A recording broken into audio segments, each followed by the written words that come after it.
2012 में पहली बार कैरिबियाई खिलाड़ी सुनील नारायण आईपीएल में आए थे और उस वक्त से अभी तक 2025 हो चुका है, लेकिन नारायण का सफर थमा नहीं। एक बार फिर केकेआर को जीत दिलाई है इसी सुनील नारायण ने अपने हरफन मौला प्रदर्शन के दम पर। स्वागत है ESPN cricket 4 time out Hindi में, और हमारे साथ इस मैच के रिव्यू के लिए मौजूद हैं वसीम जाफर, अंबाती रायडू। आप दोनों का बहुत बहुत स्वागत।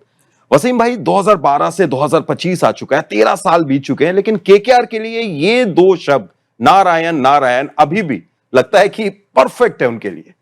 जी हाँ, बिल्कुल। इतने साल खेलने के बाद भी ऐसा लगता है कि लोगों के पास आंसर नहीं है। अब तो ऐसा लगता है बैटिंग का भी वो एक डायमेंशन उनका बढ़ गया है, तो उनकी वैल्यू और बढ़ चुकी है। और थोड़े से क्वेश्चन मार्क थे इस मैच में आने से पहले कि वो बैटिंग में रन नहीं बन रहे। आज रन भी बनाए, कमाल की गेंदबाजी की, वो एक ओवर में पूरा गेम पलट दिया। फिर वो रन आउट किया KL राहुल को, और आखिर में आके कप्तानी भी की। तो 4 चीज़ें की और वो कमाल की, और उसी की बदौलत केकेआर आज मैच जीता है। वरना चीज़ें ऐसा लग रहा था कि थोड़ी मुश्किल हो रही है केकेआर के लिए। बिल्कुल लंबाती, हम लोग अक्सर ऑलराउंडर्स के लिए 3D का इस्तेमाल करते हैं वर्ड का, ये तो 4D है। जैसा वसीम भाई ने कहा कि रहाणे नहीं थे तो वो कप्तानी करने के लिए भी आए, और वहां पर भी लाजवाब प्रदर्शन।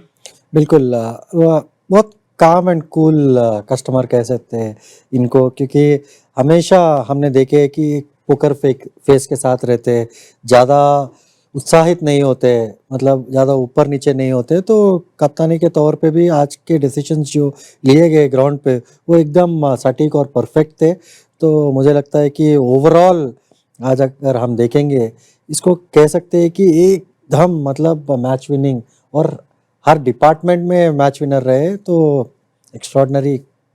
बिल्कुल, और इस जीत के बाद अगर आप पॉइंट्स टेबल पर देखें तो कोई ज्यादा फर्क नहीं पड़ा है। नंबर 4 पर अभी भी मौजूद है दिल्ली, और नंबर 7 पर केकेआर है वसीम भाई। लेकिन अब अगर केकेआर को देखिए तो एक उम्मीद उनकी अभी भी बनी हुई है, क्योंकि अगर सारे मुकाबले जीत जाते हैं तो 17 पर पहुंच के वो क्वालिफिकेशन की दौड़ में भी आगे हो सकते हैं।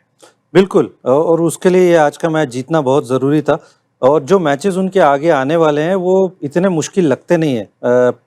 हार तो कोई भी सकता है, लेकिन एटलीस्ट जो ऑपोजिशन है, जहाँ पर वो ऑपोजिशन है टेबल में, केकेआर को ऐसा लगेगा कि उनके लिए चांसेस बने हुए हैं अभी भी।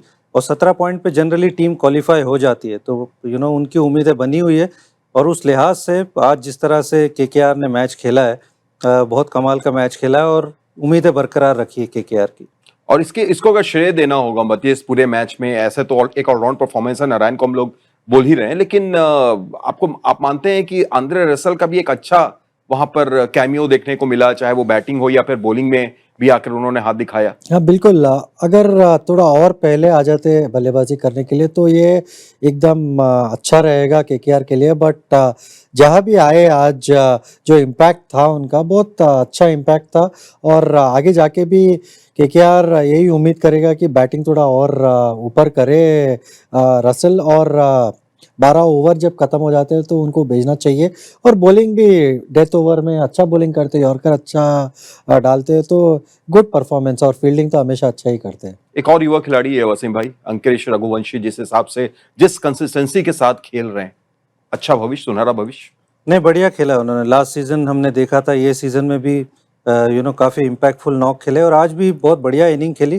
थोड़ा सा स्ट्राइक रेट का इशू रहा कि थोड़ा सा आखिर में जाके ऐसे लगा कि थोड़ा सा धीरे खेल गए, क्योंकि आपके पास रोबमन पावल थे, एंड्रे रसल थे। बट ओवरऑल मैं कहूँगा कि बड़ी अच्छी पारी खेली। वो सिचुएशन में 2 विकेटें गिर चुकी थी, नारायण आउट हुए थे, उसके फ़ौरन बाद अजिंक्य आउट हो गए। बट वहाँ पर आकर बहुत मैच्योरिटी के साथ नॉक खेली। तो एक युवा खिलाड़ी को देखकर बड़ा अच्छा लगा कि वो मैच्योरिटी उन्होंने दिखाई। दूसरी तरफ दिल्ली की अगर बात करें, कहाँ आपके हिसाब से टॉस जीतकर पहले फील्डिंग लेना वो गलती हो गई, या फिर KL राहुल का रनआउट भारी पड़ गया, कहाँ जो कुछ? मुझे लगता है कि पहली बात तो चमीरा को खिलाना, क्योंकि आपके पास मोहित शर्मा है और नटराजन भी है। तो इंडियन गेंदबाज जो एक्सपीरियंस्ड है और IPL में काफ़ी अच्छा प्रदर्शन उन्हें बहुत सालों से देखे हैं इन दोनों का। तो मुझे लगता है कि उधर एक चूक हुई है। और उसके बाद KL राहुल का रनआउट तो अनफॉर्चुनेट था, क्योंकि वो तो गेम में हो ही सकता है।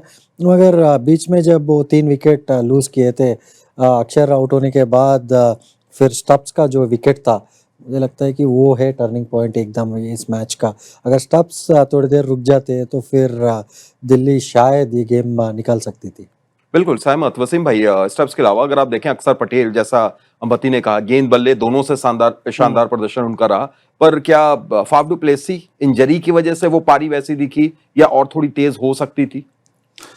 आई थिंक कंसिडरिंग जैसी सिचुएशन थी, मेरे हिसाब से उन्होंने अच्छी इनिंग्स पेश की। उनके सामने से विकेटें जा रही थी तो वो कोशिश यही कर रहे थे कि थोड़ा गेम को डीप ले जाए, लेकिन वो हो नहीं पाया। अक्सर भी इंजर्ड थे लेकिन अक्सर ने बहुत कमाल पारी खेली। एक क्वेश्चन मार्क वो भी रहेगा कि क्या अक्सर आगे अवेलेबल रहते हैं या नहीं, वरना एक बहुत बड़ा धक्का लगेगा।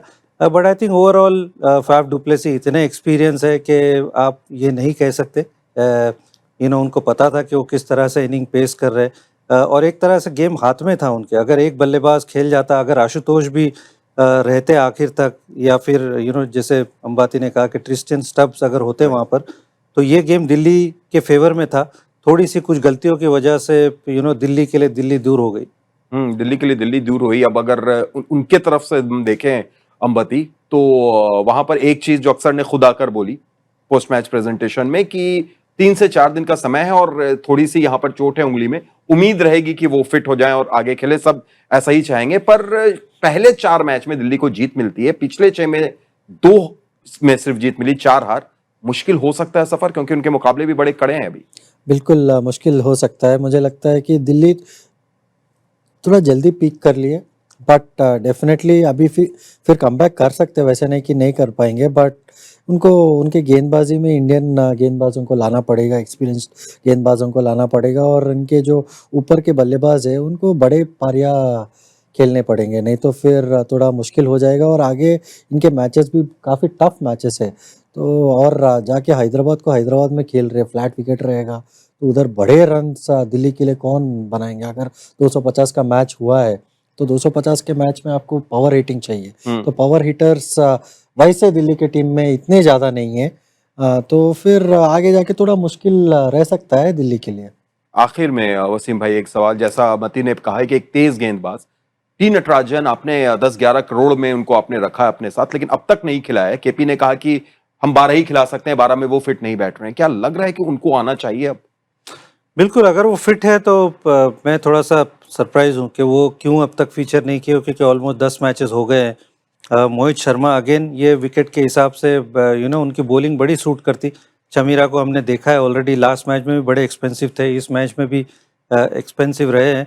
तो कंसिडरिंग जैसी सिचुएशन और जो कंडीशंस उनको मिली है, मुझे ऐसे लगा कि डीसी ने थोड़ी सी गलतियां की है। उम्मीद रहेगी कि इन गलतियों से थोड़े से पार पाएं, वापस आएं, क्योंकि भाई अभी भी उनके लिए मैचेस हैं। अगर वहां पर 3 मैच और जीत जाते हैं, 2 जीत जाते हैं, तो बने रहेंगे क्या, वो जा भी सकते हैं, क्वालिफिकेशन दौर में भी पहुंच सकते हैं। फिलहाल बहुत बहुत शुक्रिया समय निकालने के लिए, विचार रखने के लिए आप दोनों का। देखते रहिए ESPN क्रिक इन्फो टाइम आउट हिंदी।